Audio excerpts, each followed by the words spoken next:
I'm very familiar with being told I am too argumentative, and I'm mischievous for doing so. People who say it's a waste of time to argue. I am almost always in a situation where I hear things like, I don't like to argue, and people who do are assholes. They should just let things be. We have been convinced into muffling our voices so much. How did we get so bound up in silence? How did this become the accepted way to live? From the moment we were born, we have been conditioned to avoid confrontation. If our babies cry, we quickly shove a bottle or pacifier in its mouth to stop the interruption. We hear it in the nursery rhymes. We're trained like puppies who are shouted at to stop barking when someone passes by the gate.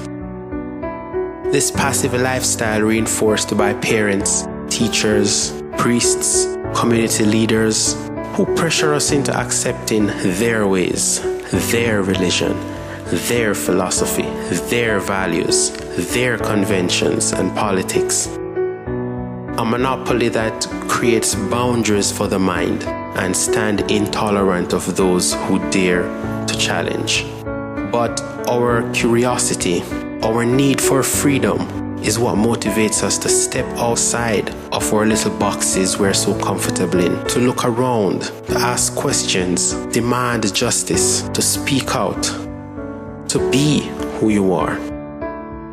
Now, I can only imagine some of you who are watching this video saying to yourselves, but arguing just causes trouble. How can we argue with people we love and anger our families? You only lose when you argue.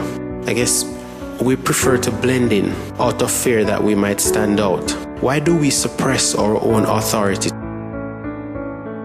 I'm sure you have all been in a situation where something is being said or done that is utterly untrue or discriminatory or demeaning, and you get that burning feeling deep in the pit of your stomach to say something.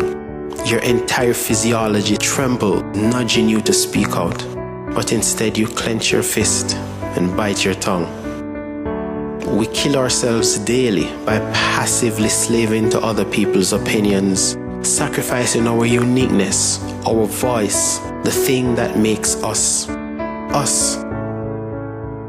Instead, we sit aside and hope for change, or we comfort ourselves in prayer, not realizing the power of our own voices, of our own choices, of our arguments that can provoke thought, connect, can cause change. If we want change, we have to become that change. We have to speak out because we know what it feels like to be treated unfairly, to be forced into doing things that goes against every fiber of your being in the name of conformity. The time is now to let your voice be heard and be an inspiration to others, and not just remain silent because an issue doesn't affect you directly.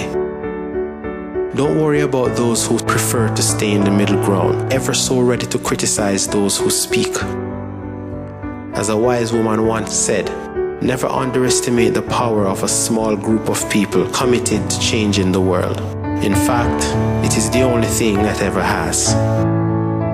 You've got the words to change a nation, but you're biting your tongue. You've spent a lifetime stuck in silence, afraid you'll say something